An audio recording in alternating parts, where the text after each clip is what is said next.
This channel does not promote any violent, harmful, or illegal activities. All content provided by this channel is meant for an educational purpose only. আমি আমন্ত্রিত, আমি এখানে এসেছি, আমি সংগঠক নই।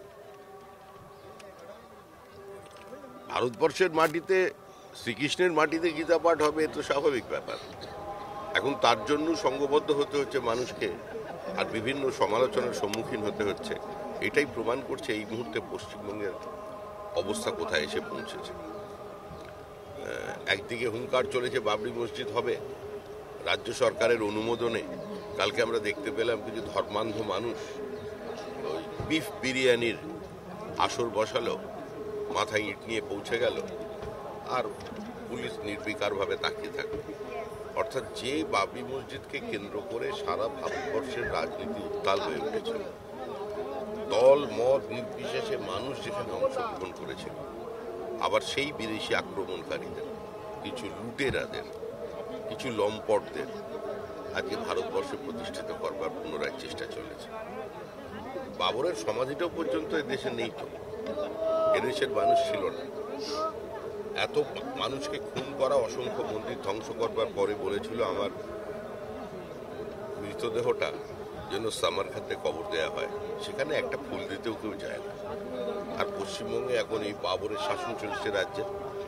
বর্তমানে যে সরকারটা আছে, এতে বাবরপন্থী সরকার, হিন্দু বিরোধী সরকার, বাংলাদেশি হিন্দু উদ্বাস্তুদের বিরোধী সরকার। এই সরকার ভারতীয় মুসলমানদের পক্ষে নয়, এই সরকার মৌলবাদের পক্ষে, বিচ্ছিন্নতাবাদের পক্ষে।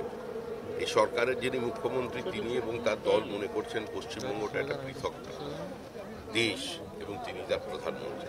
বাস্তবে এটা সম্ভব নয়। বহু সংখ্যালঘুরা আজকে এসেছেন। গতকাল দেখলাম যে হুমায়ুন কবিরের ডাকে অনেক সংখ্যালঘু গেছিলেন, এবং আজকে দেখা যাচ্ছে গীতা পাঠের অনুষ্ঠানেও সংখ্যালঘুরা এসেছে।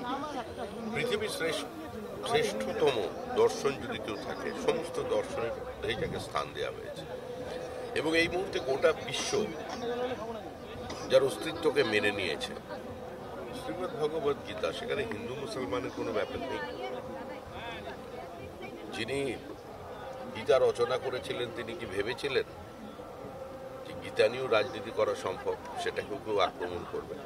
সুতরাং আমাদের কাছে সংখ্যালঘু সংখ্যাগুরু বিষয়টা নয়, বিষয়টা ভারতীয়, বিষয়টা হিন্দু। যারা নামাজ পড়েন, যারা ভারতবর্ষের মাটিতে আছেন, তারাও হিন্দু। ভারতবর্ষে বসবাসকারী প্রত্যেকটি মানুষই হিন্দু। উপাসনা পদ্ধতি ভিন্ন হতে পারে।